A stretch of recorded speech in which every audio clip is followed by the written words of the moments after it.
Welcome to Bleep Bulimia podcast with guest Angela Counsel, Naturopath and Menopause Coach.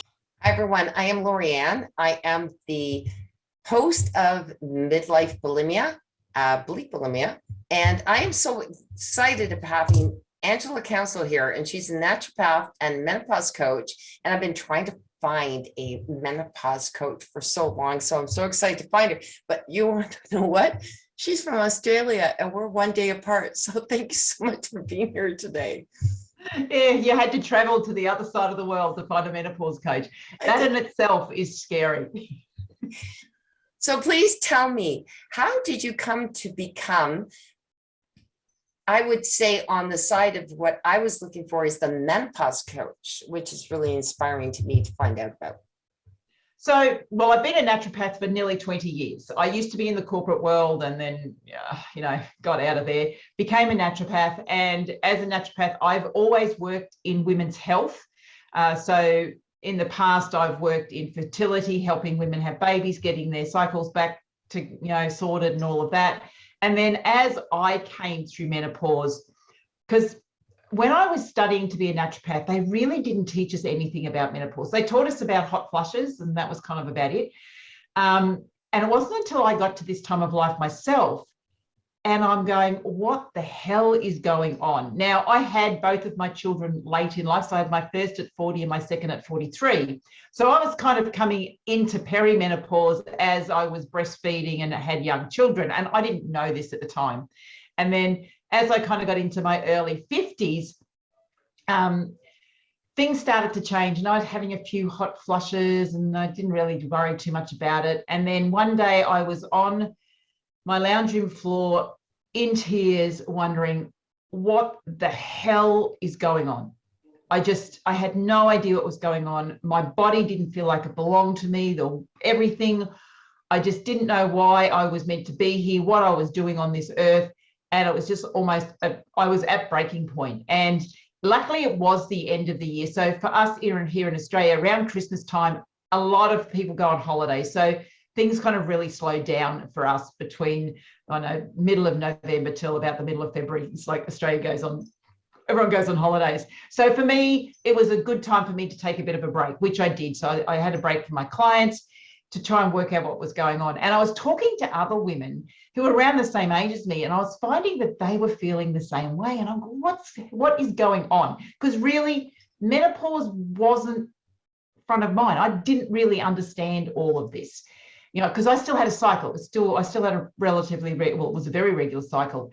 And then I started to experience lots and lots of joint pain and body pain and aches. And it was just unbelievable. I was in pain constantly and I wasn't sleeping. I didn't sleep for nearly 2 years because I was in so much pain and I didn't understand what was going on. I was trying everything I knew, nothing was working. My diet was pretty clean.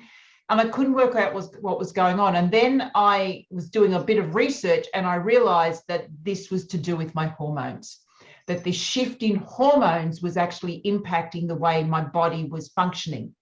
And then the biggest thing I did to start with to stop the pain was I stopped drinking all alcohol. I went 100% alcohol free and the pain disappeared virtually overnight.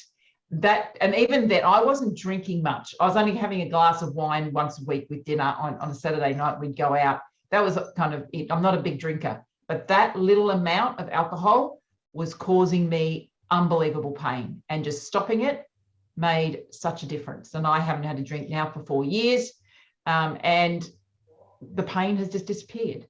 So that kind of is how I got into doing what I'm doing.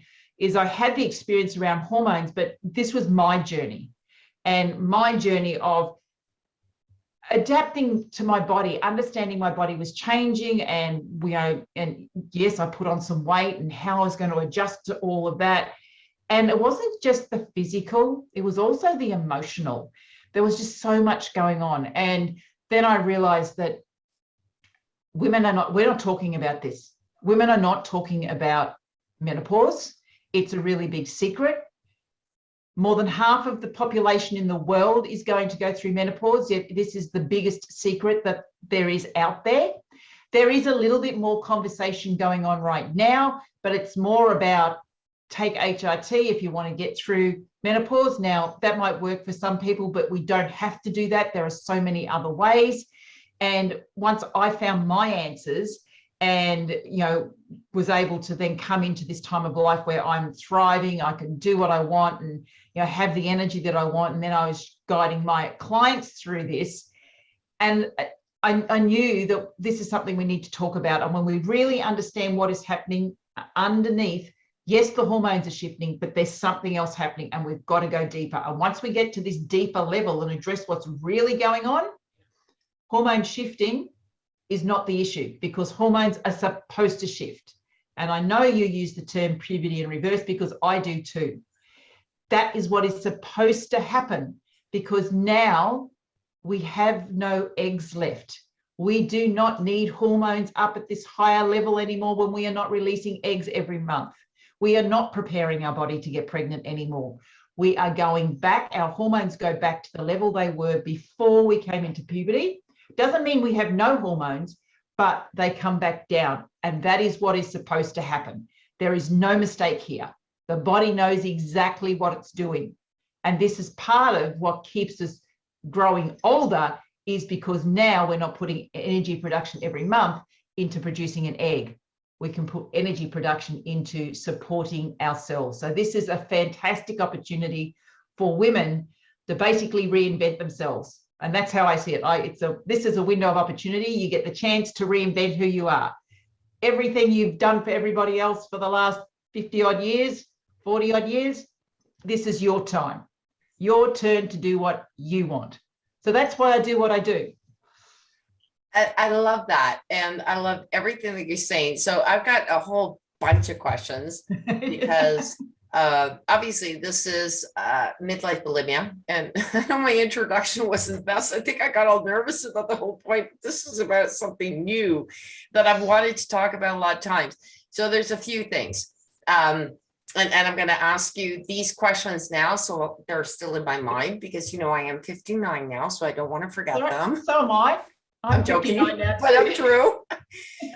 First of all, body change, because this is about bulimia, and this is like midlife bulimia, and some women are really nervous about that. I'm sorry, my boobs got bigger and a little bit, then everything is sagging, and that's happening. I'm okay with that. I was afraid of it when I was 48 I was 47. And by 48, I stopped my bulimia. But prior to that, it scared the heck out of me. I like 45 to 47, you're going through that transition. You're going through hormonals. That's the first question. Second question is, I went to my doctor and I said, he's asked me, he goes, are you menopausal yet? Well, having been bulimic and all of that, and I was never regular. I was not regular. And I would imagine a lot of women who went through bulimia, and still some are, some aren't. When do you know that you're going through menopause because you hadn't had it? And then the third thing is, I talked to my doctor, and I know this is kind of, people would think about it, but I still get the symptoms. Okay. Yes, I'm going to say it. I get horny on the full moon. I get all the symptoms. And I told my doctor that, and he told me that was healthy, that I still have them. And I think that women think that once they go through menopause, they stop having those feelings. And I think that that's something they have to learn, that no, you don't. I was so afraid when my friend said to me after 40, and I'm going to be seriously open on this one, which I've never been on any of my podcasts before. You're going to get dry. You're not going to be one. You're not going to be sexual. You're not going to be this. You're going to be this. And I'm thinking, I'm going to lose my womanhood. And I think that part of the whole bulimic thing too is scary, because then you go, oh, that got to stay. I got to do this. And you question and it becomes so like a puzzle you can't put together. Mm-hmm. Until you learn to love yourself, right? So this is why I want you here to tell women, you're midlife. Now, what is midlife about with all this?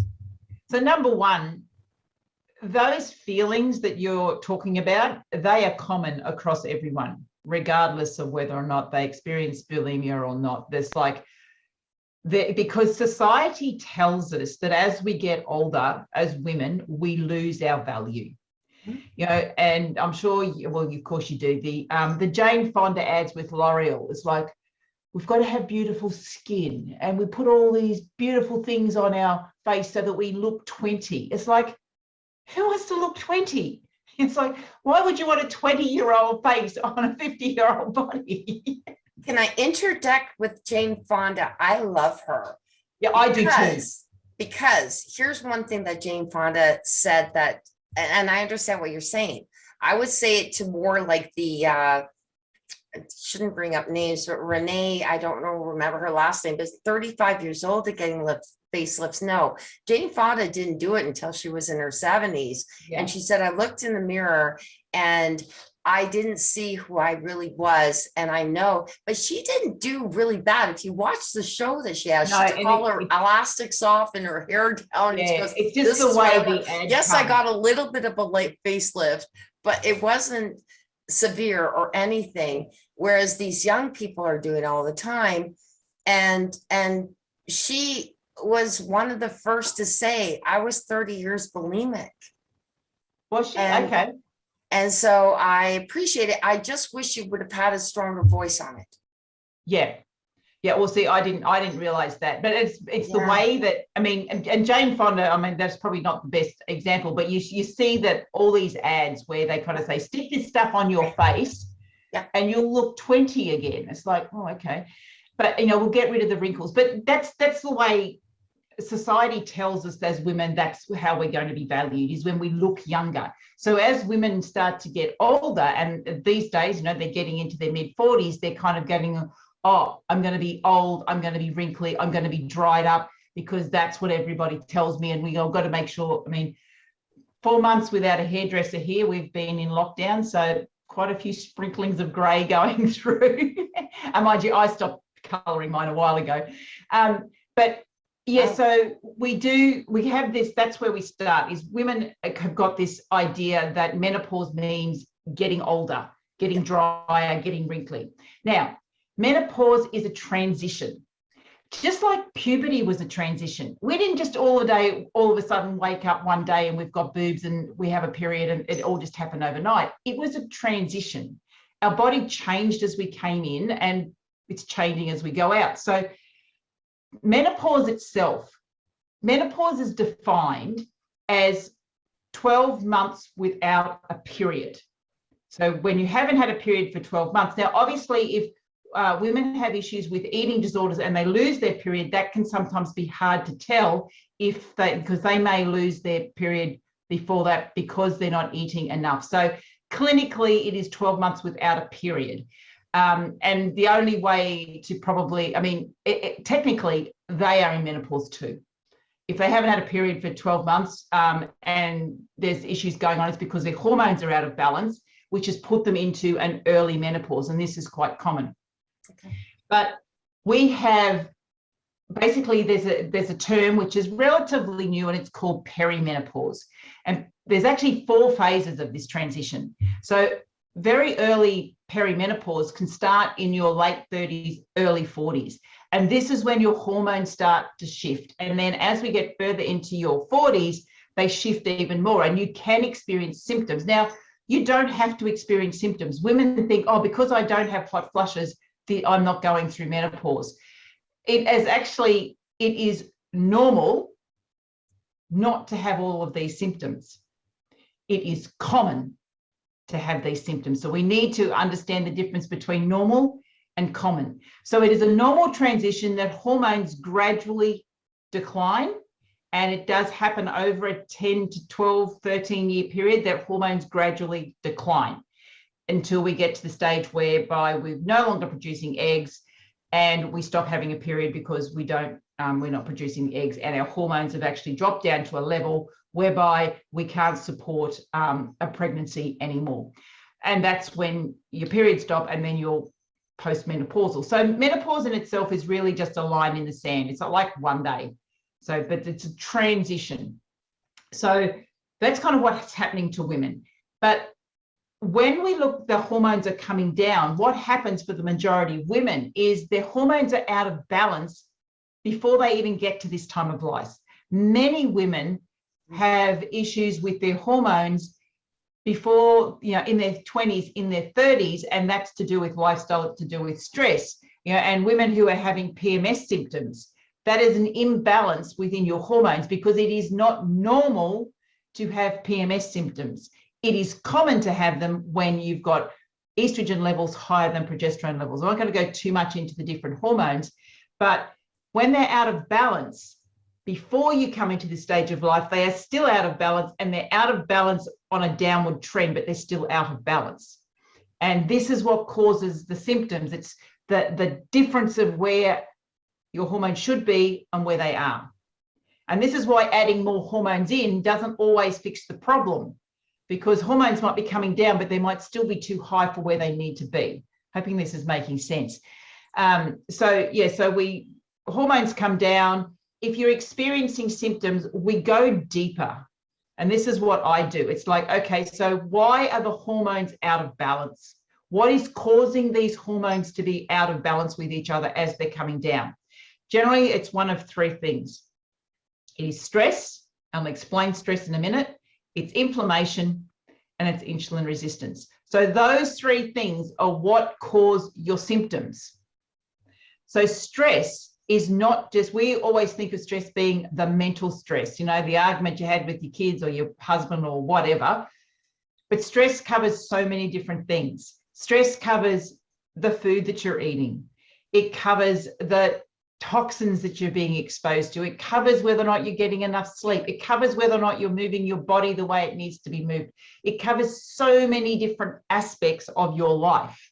And this is what causes hormones to go out of balance. So the ultimate cause of any symptoms is stress, and stress can cause inflammation in the body. So for me, when I said I had lots of pain, that was inflammation.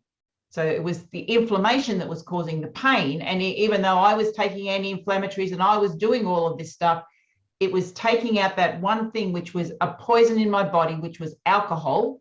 I took that out, which was causing a lot of inflammation. And even though it was only one glass, removing that dropped all of my inflammation down and got rid of my pain. And then I could sleep better. So then my sleep was better. So then I started to reduce my stress. So it's all understanding all of that we're losing the protection of our hormones. So our hormones are very, very protective. And as we lose those hormones, what happens is whatever was going on underneath comes to the fore. And this is a big one when estrogen comes down. Estrogen is a very strong anti-inflammatory. So if you've got things going on that you're not eating the right foods for your body, you've got inflammation going on, once estrogen comes down, it was covering it up beforehand. And as it comes down, now you start to notice it. Same with insulin resistance. So insulin resistance is a precursor to diabetes, and many women are insulin resistant. Once again, estrogen protects us against insulin resistance. As estrogen comes down, the insulin resistance that's been covered up because of the food that we've been eating now comes to the fore. And that's when women can start to put on weight, and they can start to get really anxious about the weight that they're putting on. But if we address what's going on, which is the inflammation, the insulin resistance, then our body finds a new balance, and it will release what it doesn't want. Because I understand that a lot of the women that listen to your podcast have got this concern, I'm going to put on weight when I come into menopause. It's very, very common, and it happened to me. I put on 20 kilos. But when you address what's really going on, it's not going on a diet, because all that does is stress the body more. It's okay, where is my body being inflamed? And is my body insulin resistant? And if I can address both of them and the stress, because stress is also playing a role, if I address that, then the body will actually find its new balance. And the new balance may not be where it was in your 20s, but it will be nice. It'll be where you need to be healthy. Thank you. I love what That you was a just long said answer there. to your questions, but No, it's a beautiful answer to my question. It's everything that I believe in. Now, the estrogen side of it, I didn't realize. Like I stopped my bulimia when I was 47, and I'm now 47, 48 in that sort of world. I can't remember the exact date, but I know I'm 11 and I'm 59, so might have been 58. And I maintained my weight, but it's funny because I did go up. I, you know, I went up. Actually, here's a fun fact. I just have to tell you this. I was, I wanted to be 125, 128. My bulimia count kind of kept me there. Then all of a sudden I was like 148. And when I quit my bulimia, I actually lost weight. And I went back down to where my body, this is what I loved what you said. And it wasn't that, is I learned to listen to my body, what it needed. But the estrogen side of it, there was also the stress, there was all of that. There's all those components that come into believing that you can come up with this world that you don't have to worry about it and maintain your weight. So I am between 5 to 7 pounds heavier than I was when I was at that young bulimic stage. And I'm happy there. My body's happy there. I can eat what I want. I stop when I'm full. My body knows what it wants. And I believe what you're saying is that your body learns to know what it wants. So if I'm eating something and I get full, I know when I'm full. Yeah. And I stop. And I also know that there's certain foods that I've learned. And I don't, it's not a diet. I'll still have them. Don't get me wrong. But rice doesn't like me too much. If I eat too much rice, yes, I'll start to see. And it's not, I want to maintain my weight for my health, but I also know the foods that are going to be detrimental to me gaining weight. I mean, my mother is beautiful, but she's 100 and now 65. She went to 180 and she says, Lorianne, maintain your weight. Like, she's telling me that, and she's 86. So you have to learn to understand. I don't want to talk too much about this, but learn to understand what you were saying is that what is good for you, what isn't good for you. And in menopause, you also have to also learn, like I said, that there's accept your body. Yes, you can keep working out weights. That's nothing. There's no age limit to doing weightlifting. And I'm not talking about weightlifting being like, I'm talking about toning, right? Yeah. And it's about, and this is one of the things, particularly with exercise, and I've found it over the years with many of my clients, is that what they do is they over-exercise. They exercise too much, and they're exercising 2 to 3 hours a day. That is a stress on the body. And they come to me and they say, I can't lose weight. I said, yes, we need to actually pull back on the exercise. So, but if I stop exercising, I'll put on weight. And actually, that's not true. If you stop exercising, you will lose weight. But all of this is about connecting, and you said it, listening to your body. When we were younger, we were taught to stop listening to our bodies. We were taught that our bodies didn't know. And a lot of this comes from, our parents didn't know any different, but it's come from the medical society, the medical system that says the only way we can fix your problem is to give you a pill, and that you are broken. And you are not broken, but we have disconnected, particularly as women, because we were shamed because we had periods. And particularly our generation, we were shamed because we had periods. It was a secret. We didn't talk about it. Can I interject really quickly here? I was always really, I had, when I got married, I moved in and he had 3 people. And whenever there was something that came on about, tampons or anything, they called it MARC, Men Against Rag Commercials. And I had to sit there and I had to listen to this every time. And I was the only woman in the room. And you're absolutely right. Sorry, I had to say that shame thing because as much as I joked and I laughed and I thought, ha, ha, ha, because you're one of the guys, But yeah, Found we were it. shamed into it. Yeah, and I can remember, back in the day, they used to have those ads on TV, and I don't know about you, we don't have them anymore on TV. You do not have those type of things on TV anymore because there was a big uproar. We don't need to be putting this on TV. It's like we need to normalize the fact that half of the population has a period. Yeah. And it needs to be normal. It needs to not be shameful. But back to my point is we lost connection with our bodies. So we were basically told our bodies were broken because we bled every month. And here, take a pill, you can stop you from bleeding. Then we get into pregnancy, and everyone's really great about talking about being pregnant and having a baby, but we're not allowed to, talk about what the birth is actually like and how gory that can be and how painful that can be. And, we don't talk about all of that because there's blood involved. And then, so we're kind of very much ashamed of everything in our bodies. And now we get to the end of our reproductive life, and women, they're ashamed that the fact that now they're getting older, but they're so disconnected from their body.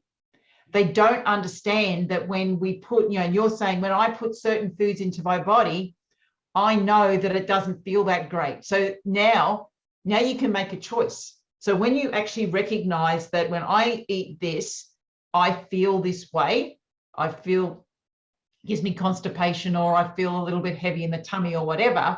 Now you can make a choice. You say, well, okay, I know rice doesn't go real well with me, so maybe rice isn't the thing for me. But if I was out with a whole pile of friends and they went to the local Chinese shop, yeah, okay, I'll have rice because I am with friends and it's socializing and all of that. But I know I'm probably going to have a bellyache afterwards. But it's actually understanding that and connecting into how does your body feel, and actually holding the wisdom of your body, not being ashamed of your body, not being ashamed of any body function, but knowing that you have the wisdom. And every single one of us has the wisdom. I mean, I work with women and we go through a lot of different things. And, I work in personalized health by understanding how a person's genes and the right type of foods feel based on their genetic makeup and all of that. But all I'm doing, yes, I start using a tool, but all I'm doing is helping them connect back to what feels good. Because when I say, oh, well, your health type would do better eating these type of foods, and they go, oh, I feel so much better when I eat that food. But I always thought I had to be eating these foods. It's like, no, because your body needs this. Or how many times do I need to eat? Well, your body is be fine on 3 meals a day. Your body, no, you need to be eating every couple of hours. So it's really connecting into what does your body want? What does it need? And what does it require? And when you can tap into that wisdom, it's amazing what can happen, because then what will happen is you will get to, your body will become healthy. Yes. And once your body is healthy, you will have energy. You will be in love with what you're doing. You'll be able to do what you want, and you won't need to worry about your weight. It'll just be a number, because your weight will be what your weight will be.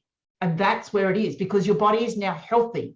And for me, I love to be able to go out and walk in the bush. I can walk in the bush and I can do that.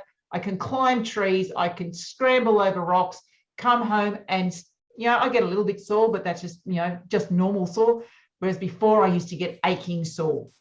And that's what's important to me. And I can actually now, I'm strong, I'm fit, I'm able to pull myself up over rocks and all different things like that. What doesn't really matter what I weigh, but what matters is the fact that I can go out and do what I want. And I've got a new acceptance for the body that I have now. And it is different to the body it was before. The same as when you have children, your body changes. Because that's the first thing I noticed is when I had my first child, once I had my son, my jeans didn't fit me the same way because my hips spread. That's one of the things that happens, when you have babies, and it's like, depending on how much oxytocin hormone you've got is how much things move. And my hips never ever went back to the way they were before my pregnancies, because I had a baby sitting in there.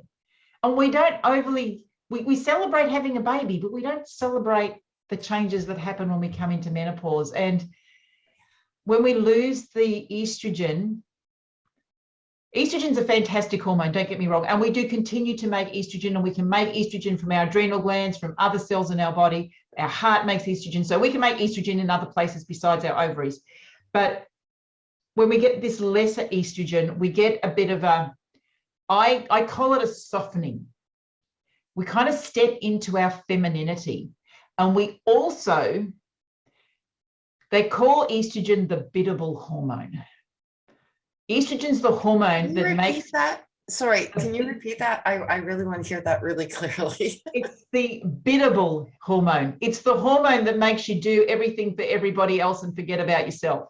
Okay. So once you lose some of that estrogen level, sometimes now it's like, now it's my turn. I don't need to be doing everything for everybody else. It's kind of, okay, now it's my turn. And it is. This is the beauty of midlife. This is now your turn. You have given to everybody else, and your children have grown up and become more independent, or whatever's happened, depending on what your life circumstances are. But you get to this time of life, and it's almost like, I don't know, if you guys may not have heard this song. It's from the 80s, from an Australian band, and it was What About Me? That's what this time of life is about. What about me? What's the band? My Sex. It's an Australian band, and they had a song called What About Me? Gonna have to look that one up. And I call it, that's the theme of women in midlife. What about me? And that's what it's about. Now it's your turn. It's your turn to shine, because those that depended on you now, in the past, are not as dependent. Now, unfortunately, many women still have parents. Now they kind of move, they become the sandwich generation, and then they have to look after older parents. But it's really important you take the time for yourself. You have to take the time for yourself, because we've only got a limited amount of time on this earth. Midlife is kind of halfway, and you don't want to spend the next half of your life not living the best part of your life. You are absolutely right about all this. The fun thing is, I just moved back in with my parents. My mother is my dad had 3 strokes, and my mom said, I was needing to move, and she said, can you come in and move with me? And what's beautiful about that is that you get to, for anybody, even if you're not moving in with your mother and she's still there, and I'm 59, she went through menopause, and she's exactly that, but she's helping my dad, who's went through 3 strokes. So she's still being a mother now to a different sense of the whole thing. And I just find that I feel, here I am 59 years old, and I feel more worthy and loved and needed than I did when I was in my teens. And I'm going, isn't this fun? And I'm liking this. My daughter said to me, she goes, Mom, I saw you go up and I saw you go down, and you're a role model. Her father has always been successful, but I went through my ups and downs. And she goes, you're a role model to me, and my daughter's 27. These are the things that we have to capture, and what you're talking about. So it's not just about the body but you're talking about even understanding. I think that you're talking about the emotions. We change in our emotional views of things, and to see what really matters is not even just our body and how it look. Like, I sit there and I go, okay, so there's a little bit sagging there. Maybe I can work out, maybe I can make it right. But what matters the most to me right now is sitting there going, wow, I've got a beautiful daughter, I've got beautiful parents. Here I am in the sandwich generation, as you said. And I'm thinking, we become more accepting and loving of what, if we decide to, or we could decide to remain. And to my listeners, please listen to this. This is where you can get to if you recover from bulimia and let go of what we're talking about here. I mean, Angela is awesome in speaking to the beauty of accepting and all of this, and understand this, because that's what I'm trying to explain to you, to anyone who's in midlife. You can't get over it, and you can't get to this point where there's the acceptance. And I think Angela, I don't know if you can talk to this very much, but I would imagine that, you're talking about the stress and those three that you were talking about. People of bulimics, they lose a lot of the nutrients that they need. Yep. And all of that. So can you just speak a little bit to that? Because that's really big for me. I try to explain people to that. They go, oh, I'm feeling anxiety. I'm feeling this, I'm feeling that. And yes, I feel anxiety still even after getting over bulimia, but I can at least learn to deal with my emotions. But it was way worse. The different feelings and not acceptance when I was losing my nutrients. So if you can speak to that, if you know anything about it. I certainly can. Actually, and just before I do, I actually want to say it's absolutely beautiful that you live with your mother and you see her, because quite often we can write off older people, but you can see the wisdom. And this is what I want everyone to know is with age comes wisdom. And when you see, rather than seeing it as a burden, you see it as a gift, because now she's talking to you about her journey. You've got a journey, and now your daughter's listening to you. So that's what the gift is for us as we get older, is that we can we're now the wise women, and we can share that with our daughters and those who come, behind us, and we can learn from those who've gone before us. Yes. And this is I just, when you said that, it's like, that is truly that's what the villages used to be like. Village community is, we had our elders, and our elders were revered, particularly our elder women. They were the matriarchs, and we lose that in our society. So yeah, I just want to really make note of that. Now, nutrition. Yes. It's my gig, nutrition. Okay, let's start with, there is a very, very strong connection between the brain and the gut. In fact, when we go right back to the very, very beginning and we were still in utero, the same tissue that formed the brain is the same tissue that forms the gut. The whole central nervous system was all formed by the same tissue. We have the same type of receptors in both areas. In fact, we have 70% more serotonin receptors in our gut than we do in our brain. So this is why when you said, when you were nutrient deficient, you had more brain dysfunction going on. You had more anxiety, more depression, all of this. It's because the gut is not working properly, because you don't have the right type of nutrition. We need the nutrients that we get from our food to support our brain. We need it to support all of our body, but this is really, really important. And one of the things that happens, particularly with, you go to the doctor and you say, I've got anxiety, I've got depression. They say, here, take a pill. No one's looking and saying, well, what is going on with your gut? What is happening within your gut? Now, if you have bulimia, not only are you nutrient deficient, guaranteed the bacteria within your gut is out of balance. Now, we have gut bacteria within our gut. It's what we call microbiome. And there's healthy bacteria, there's unhealthy bacteria. Now, we don't need to get rid of all of the unhealthy bacteria, but we need to keep a good balance. So long as we've got more healthy than we do unhealthy, that's a good balance. When you have antibiotics, what happens is antibiotics come in and they get rid of everything. And then almost you imagine if you had a garden, it's full of weeds and there's a couple of flowers in there, but you came along and you sprayed chemicals over the top of the entire garden. It gets rid of everything. So now what you've got is barren land. Everything's been killed and it's covered in chemicals. Now, flowers can't grow, but weeds can grow really, really quickly because we've changed the environment. And this is what happens when we take antibiotics, or we're basically purging, because you are changing the environment. You are getting rid of everything good and bad to start with. And then once you do that, the bad grows back quite easily, particularly depending on your diet. If you're eating foods that are high in sugar, processed foods, carbohydrates, lacking in nutrients, basically you're encouraging overgrowth of unhealthy bacteria and you don't have a lot of healthy bacteria.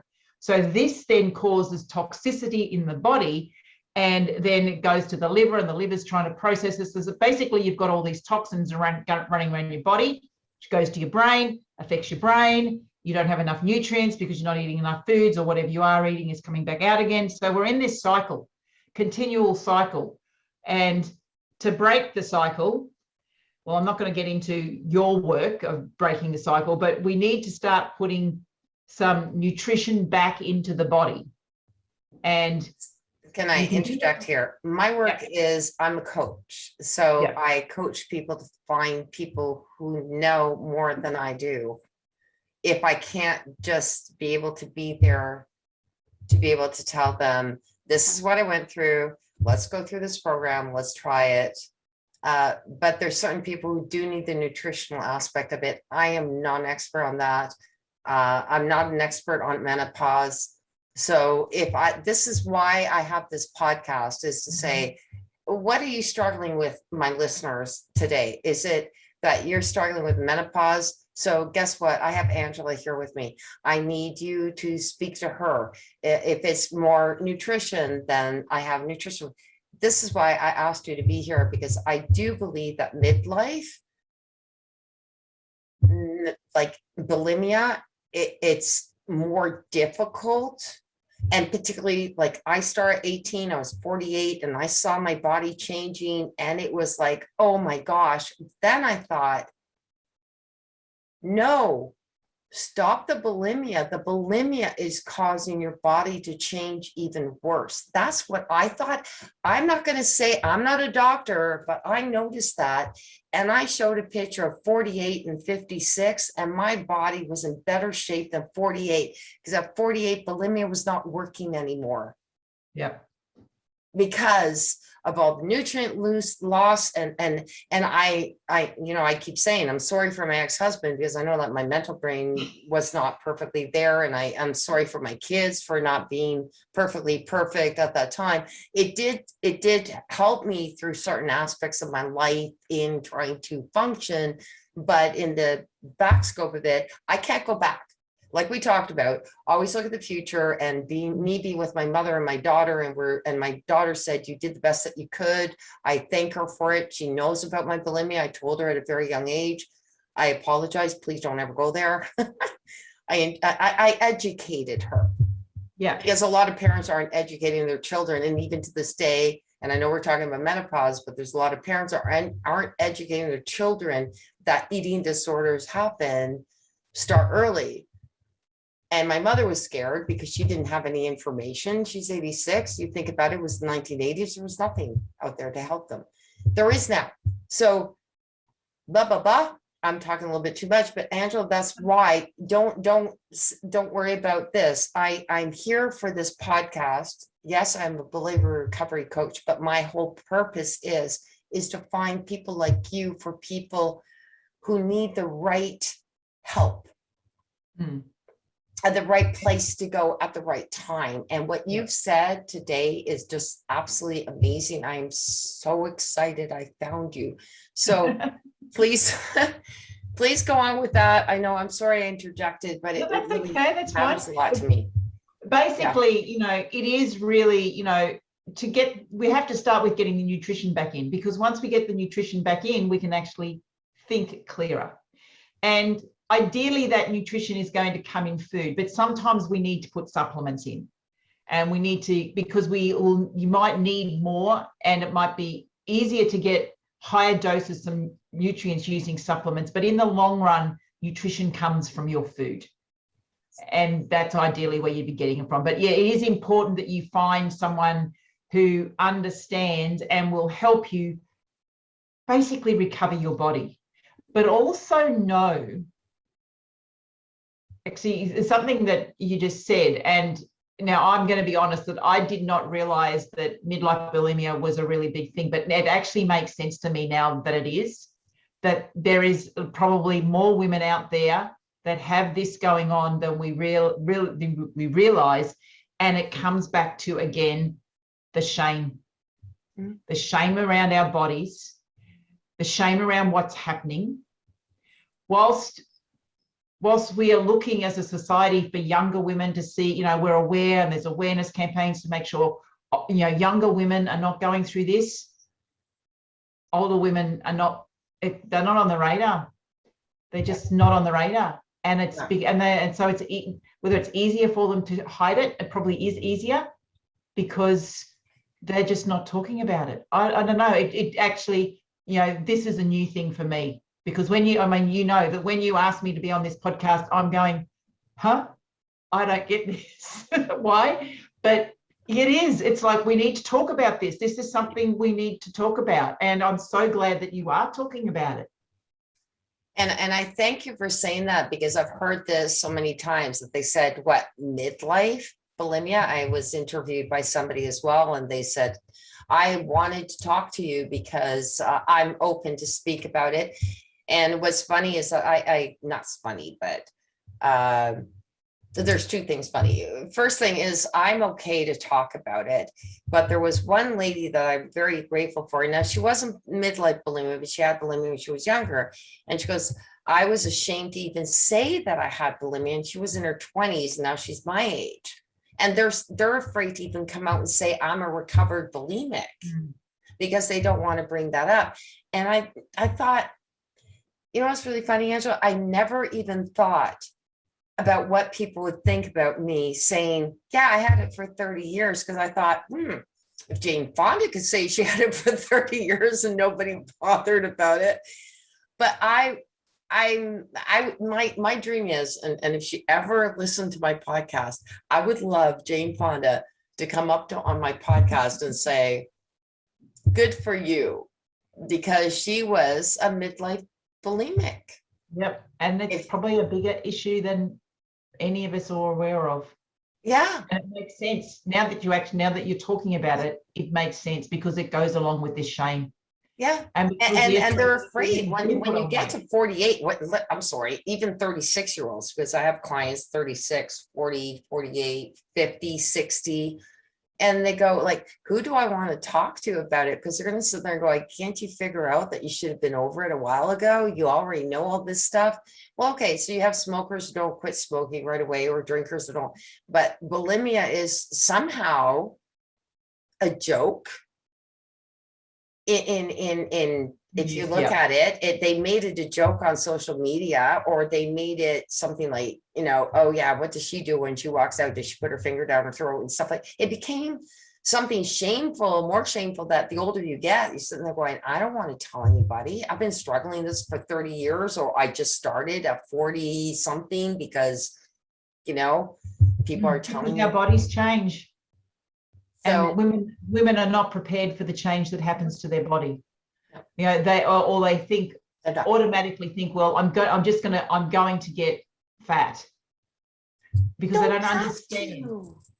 No, you don't have to. And even if you do gain a little bit of weight, it's just to embrace life. But I love that you're here, because you don't have to. And that's what bothers me so much, is so many women in their 40s and 50s and 60s who have been bulimic. They're so afraid of letting go, thinking that if they let go of it, they're going to get weight. Because the narrative is that's what's going to happen. And it's not real. And no, it's not. No, it's not. When we connect back to our bodies, we find that right balance. Yes, your body will change. It's going to change. And I like to use the story of the butterfly, the caterpillar and the butterfly. The caterpillar goes into the chrysalis, completely melts down to nothing, and rebuilds itself. And then it has to break out of the chrysalis. Now, if someone comes along and actually cuts that chrysalis open, and the butterfly comes and helps the butterfly out, the wings do not develop, and it can't fly, and it dies. The breaking open of the chrysalis is what gives the butterfly the strength in the wings to fly. So it is the pain, it is the discomfort, it is the transformation that gives us our wings.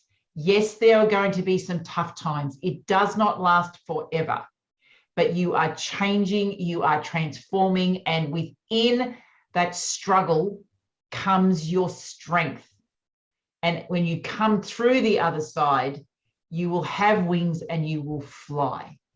And that is the beauty of the menopause transition. And that is what I want women to know. There'll be some tough days. There will be. But there'll be other days when things are going to be okay. And you know that it is a journey. And when you grow your wings, you'll step into the wise woman that you are. Beautiful.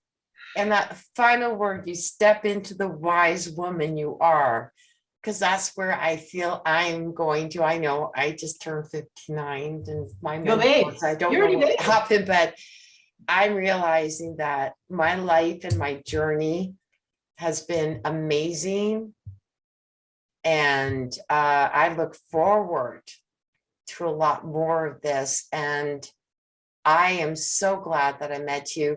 Now, Angela, I really do need to ask you where people can reach out to you. And I know that we talked and you haven't dealt with people who are midlife bulimics, but I'm pretty darn sure that you can help them out through their journey if they need it and if they need to reach out to you, because your story and what you talk about, and like I said, I know it sounds horrible, but yeah, you're gonna have the sagging boobs, you're gonna have the sagging skin, you're gonna have all that while you're getting older, and a lot of women just don't want to transition to that. You know what? Every single one of the wrinkles and all of that sagging and the little belly where your babies used to be and then maybe not or whatever.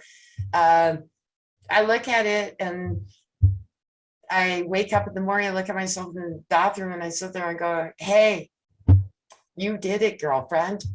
It's all a story. There's everything, every scar, every wrinkle. It's all part of who you are, and it's part of your life experience, the good and the bad. Exactly. And it's what's created who you are. Yeah. And the fun part is thinking of the good about it. That's right. Right? Like the wrinkles in the belly where, the little, like, you have a few little, scar tissues and stuff like that. Yeah, that was my baby. The wrinkles in your eyes are the smiles that you've had every time your child was born and did something beautiful. The wrinkles over here too. The smiles. And, that's right. It's like you've still got strong legs that can walk. Like you've still got arms that can hug. It's like, who really cares whether or not, mine's a bit saggy too. Saggy, but it's like, it doesn't really matter. It's like they work. That's right, because there are people in the world that don't have arms. There's people in the world that don't have legs. So and people in the world don't have hair, and people in the world that don't have that. My nephew died at 23, and I always tell this story. I'm sorry, I'm going to do this really quick before I go. But he used to say to me, he died of cancer, and I love him to death. And my mother and I were talking about him. He said to me, he says, Aunt Lori, can I have your eyebrows? When he was going through cancer, he didn't have that. And he didn't have hair. He didn't mind that. He said he looked like Van Diesel, but he wanted my eyebrows. And ever since then, I woke up in the morning going, my hair, I have a bad hair day. I probably have one today. I don't really care. It's my hair, my eyebrows, my arms, my hands, my feet. And in all fairness, I'm going to say this for breast cancer awareness, my boobs. They may be sagging, but they're mine and they're there. And this is what we forget and what we need to remember. And it's not going to make a difference to my dear listeners who have bulimia, because I understand you can say anything, but what I want to message out here is, if you do want to reach out and the menopause part of it is an issue, please go to Angela, and Angela's going to tell you where to find her. Yeah, so my website is www.angela, A-N-G-E-L-A, Counsel, COUNSEL.com. I'm on Facebook, Angela Counsel. I'm on Instagram, Angela Counsel. There's probably two main things. You go there, I've got free downloads. I've got a Facebook group called Menopause Conversations where we talk more about this, a holistic view of menopause. So everywhere I am, I talk about menopause and how we can do this naturally and how we can live the best part of our life as we get older. And it doesn't have to mean that we're going to shrivel up and die. It certainly hasn't for me, and not for my clients either. And that's a really good point too, because they do say that a lot of people, women who go through menopause, they feel that they don't have a purpose in life anymore. And that's sorry, I'm going to say it, it's bullshit, but excuse my language. Here's the other thing too. Do you have a book that you've written? Are you? Yeah, so I do have it's got an I've written a real book, but I wrote that a few years ago. The one I've got at the moment, which is just an ebook, it's called The Secret of Getting Rid of the Meno Belly, where I go into explaining what's going on with your hormones and also personalized health as to the different health types and what the best way to eat, exercise is for different people. So that's on my that's also on my website anyway. You can also get it through my Facebook page. It's on my Facebook page as well, and my Instagram. So if you want that, if not, there's also a Understanding Menopause workshop that I run every 3 to 4 months, which is free. Once again, you'll get that through all of my places as well. You can get on the wait list, and next time I run that, you can learn more about hormones and not just weight, but also about moods and brain health and fatigue and all that type of stuff as well. So there's lots out there. I've got lots of resources. I do videos all of the time. You can always find stuff about that I do, that I'm teaching. I love teaching this stuff. I want to talk about menopause all the time because I want it to be an open conversation. And same as you want bulimia to be an open conversation. Yes, and I also want, this is where it came to this midlife, menopause, they're hand in hand. And I know that my listeners who are listening who are in the midlife, they're questioning all that. So I really appreciate you being here, Angela, and taking the time for this. And seriously, I'm excited. I've been hoping for this for a long time. So glad. And from Australia. So yes. Yes, it's Tuesday here, so I'm a day ahead. We did make it to the next day. So. It's really weird sometimes. It's like, okay, well, it's Tuesday, you're on Monday. It's like, no, it's Tuesday. I know, like, we had a little bit of an issue with that because and we're sitting there going, no, Eastern time, no, the other time. Eastern time. Australian Eastern time. Oh my goodness. Thank you again so much, Angela. You're just absolutely wonderful. So wonderful to meet you. And I'd love to have you back on. And please, listeners, look up Angela.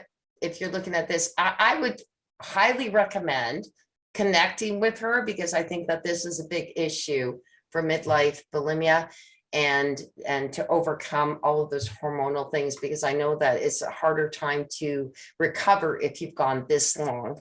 So please look out, or if you've even started at this time. So thanks again, Angela. Thanks for having me. Thank you. Take care. Bye. Thank you for listening to this episode. Be sure to visit me at bleepbulimia.com.